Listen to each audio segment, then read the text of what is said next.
Okay. Hi, Chris. So last time you were here, we talked about the problems that you've been having in school, the problems that you've been having with your family. We touched on that a little bit. And from what I understand that I've heard from your family, there was another problem at school this past week. I was hoping you could tell me a little bit about that. Wasn't really a problem. I'm out of school again. It's kind of cool. I get to use my phone. I get to hang out. I just really don't feel like it was a problem. It was stupid. It was the other guy's fault. And why do you feel like that was their fault? Well, he started it. He just started talking crap in the hallway, and we ended up in the same class, and he just wouldn't leave me alone, and his friends were laughing. So it's whatever. It had to happen. So take me through what happened. How did it start, and what was your reaction to the initial problem? So I don't know, like it seemed like a normal day. I got off the bus. I was hanging out with my friends in the hallway. I went to go get my stuff out of the locker, and I guess I dropped one of my books on the floor. And this kid comes out of nowhere and is like, well, don't be such a klutz or something like that. And I just kind of laughed it off. And then his friends started laughing, and he started making other comments about how I should just keep my shit off the floor and whatever. And then I just went to class, and it just got worse from there. And what were you feeling during all of this? I don't know, like, I feel like I was in an okay mood, so I wasn't going to let him get to me. And then, like, I don't know, when his friends started laughing, that's like where it really pissed me off. And what happened after that? They started laughing, and it seems like that must have made you upset. If Yeah, I mean, I guess I might have slammed my locker, and when I got to class, I know that I slammed the book onto my desk. It was no big deal. Yeah. And do you think there's any change in what you could have done to maybe have a better outcome for the situation? I mean, it wasn't my fault. All I did was drop my freaking book. Yeah. Um, so they provoked you in a way that made you upset. And what I'm hearing is that that did affect you in some way. You're saying that you tried to you tried to brush it off, but you ended up slamming your book. Um, so it's clear that, that did affect you. So I'm just trying to think of how maybe you could have done something different to not engage with them and maybe have a more positive outcome, um, and not let that upset you as much. I don't know. I guess I could have just ditched class. Do you think that that would have helped the situation? I mean, I wouldn't have to listen to him and his stupid friends if I wasn't even there in the first place. I kind of And, like it better when I'm suspended. I mean, my mom and dad are working, so I basically have time to myself. and what makes you like having that time to yourself so much? I don't know. I guess that kind of like I get to do what I want. I get to play games. Just Netflix and chill. Just do whatever I want when I want. I don't have to deal with shitty people. Yeah. So is it being at school that makes you upset, or is it more the people at school? It's the people. Like, this is just stupid. I mean, last time I got suspended for 3 days, and this time I got suspended for 5. And I tried to tell the principal that it wasn't even my fault. And I don't know. He just won't let me off the hook and won't let me slide. And I'm just over it. So I feel like school is like just a trigger right now. Like, I don't even want to be there. And what do you think that what do you think can happen in order to make the school day a little more appealing and better for you? I don't know. Maybe like, I feel like if there weren't other kids in the hall, like staring at me or gossiping or laughing or whatever, then if I could just like go to class and they would just leave me the hell alone, I think I'd be okay. Okay. So is it's being around the other students that makes you upset? Yeah, they And just piss me off. They're just a bunch of assholes. I don't even want to deal with them anymore. and have you talked to your parents about this at all? Yeah, I mean, me and mom talked about like homeschool or whatever.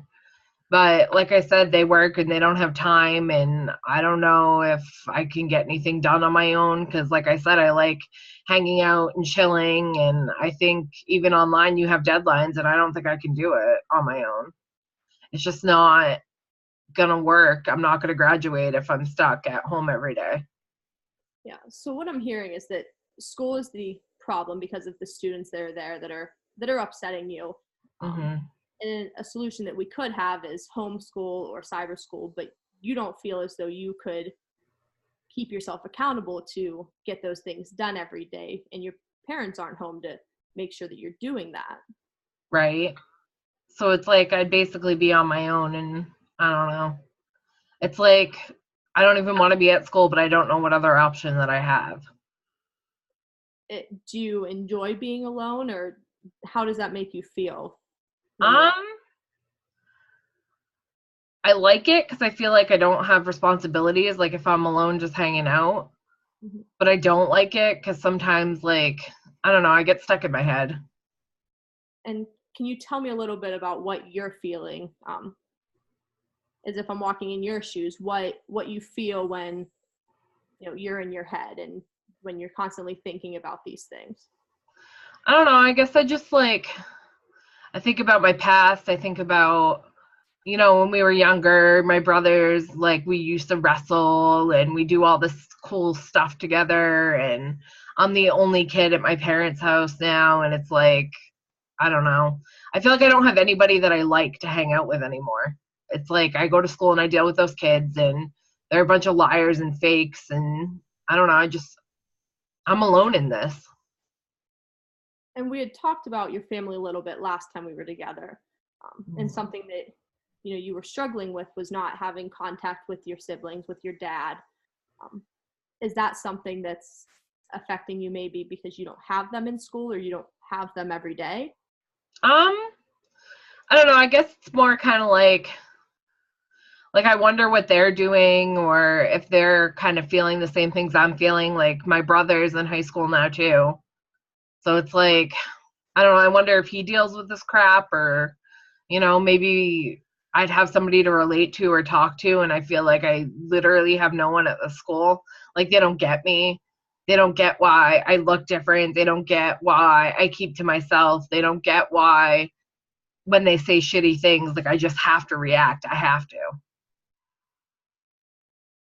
And I know something we had talked about was that you didn't want to go home as much to see your family. Um, do you think that maybe seeing them and being able to talk to them about these things would help you cope with it? I need somebody to talk to, and I know like we meet and like we're cool now, like I feel like I can trust you, but I need somebody like my age, somebody who might like get what it's like to be a kid in school right now, get how crappy people are. And I don't know, I think about my brother a lot, and things are different out on the res where he is, but he still goes to school and he still probably sees some of the crap that I'm dealing with. Yeah. And if you could have a perfect day where you didn't have to, what what would your behaviors be? What would change the way that your day is perfect compared to what it is now? If it was perfect, I'd be able to go to school and like I see myself in the hallway, there's nobody else there, like I get my books, I go to class, like when I don't understand, the teacher's able to help me and they're not dealing with all these other people. And like I could focus and I can get the hell out of there, go home, and like even like hang out and play Xbox with my brother would be awesome. Just to like decompress after a hard day. When mom and dad want to come home, they want to ask me a bunch of these questions and it's like I don't even want to talk to them. That's when I wish my brother was there and I could talk to him instead. And I don't know. I don't know what to do. So we're going to break right now, and After I asked what the perfect day would be, I just want to get some feedback from colleagues and see what a assignment could be for the client to take home to kind of cope with their day-to-day in school. So now I'm with Amanda. Okay. So, hey, Vanessa, how'd it go? It went well. Chris is just having some issues in school where he's not enjoying being with his classmates. They bully him. They kind of pick at little things, and I'm seeing that any of those small things can trigger him. And he's really affected by not being with his family and not having anyone that understands what he's going through, because he's not on the reservation with his family. He doesn't have them to talk to. He feels that he's kind of isolated. So we're trying to work through that. And he explained to me that his perfect day would be, going to school, being seen and noticed by teachers, having them help him, not having to deal with the things that the other students say to him, and then going home and just having a little bit of relaxation and being with family. So have you guys explored like what helps him to feel relaxed, or kind of what that difference is between when he's relaxed and when he's, amped up at school? We have not. Okay. So maybe one thing to consider when you guys are wrapping up and getting to your homework portion is maybe him recognizing, maybe writing down some of those things like he notices when he's relaxed, like, is he thinking a lot or is he thinking a little? Is he able to kind of process through things, or, just any little insight that you can get on what relaxation to him looks like, and maybe make that a little more attainable for him. Yeah, he had said that he likes to just go home and relax and play Xbox. So maybe helping him find an outlet to explore, but maybe not as lengthy as he would have been. I don't think he's maybe dealing with his feelings. He's kind of pushing them aside, hoping that the next day is different. Yeah. Well, and I know when we consulted in the past, like his parents are just kind of at a loss and they don't know what to do. Maybe if he's able to identify like some of what those relaxation needs are, they may even be able to facilitate and help you with that a little bit. Yeah, we can definitely bring that up to them. For sure. So I'll take that to him and see what he thinks, and we can just make one small goal for this week and see where that goes. Okay, sounds good. If you need anything, I'm here. Thank you. And now we are back with Chris for the final wrap-up and assignment for the following week. So Chris, I met with some colleagues and just discussed a little bit about what was going on to try to see what would help you best. And I just wanted to ask, what helps you to relax after you leave from school? You seem very stressed at school and not so stressed at home. So I just want to know, what is that difference? I guess like when I go home and I get my snack and I play Xbox or whatever, like I could just think about something else. I can do something else. Like I'm not stuck with those thoughts of like missing my family and stuff. I could just like get on there and do what I want, and it kind of like gives me a distraction, something else to think about. And then I'm not thinking about the kids at school, and I'm not thinking about my family. I'm just focusing on like what I'm doing right then. And does your brother, does he play Xbox? I, to be honest, haven't even looked him up. So, and would that maybe be an option? You were talking a lot about how you wish you could talk to him, that he would kind of understand what you're going through. Do you think that would help at all if you got to talk to him while you were playing Xbox? I mean, yeah, we went from seeing each other every day to not at all, and now like we barely talk, and I don't go out there to see them anymore. So I don't know, I guess I could see if maybe he can talk to me after school or whatever. Yeah, I think that might be a good way to talk to someone who understands what you're going through. Yeah, and I think he gets me. He knows what it's like. Yeah. So how about we make that a goal for this next week? I know that you like playing Xbox, and if that's something that helps you relax after school, I think that's a positive in your life. So what would you think about reaching out to him, seeing if he is on Xbox, and then incorporating that where you guys can talk at least once a week, and see if that helps at all with talking about what's going on at school and seeing what he thinks? Yeah, I mean, I'm open to it. Like, I can try. I mean, if he's on there, he's on there. If he's not, you know, at least I reached out, and yeah, I think he gets me. Okay. So let's do that. And then next time we meet, we can talk about it and see if it was successful and it helped you at all. And if it did, then we can continue doing that. If not, we can try to find something else that you think might work better for you. Awesome. Sounds cool. Well, perfect. Well, I will see you next week then. And I can't wait for the update. See you then.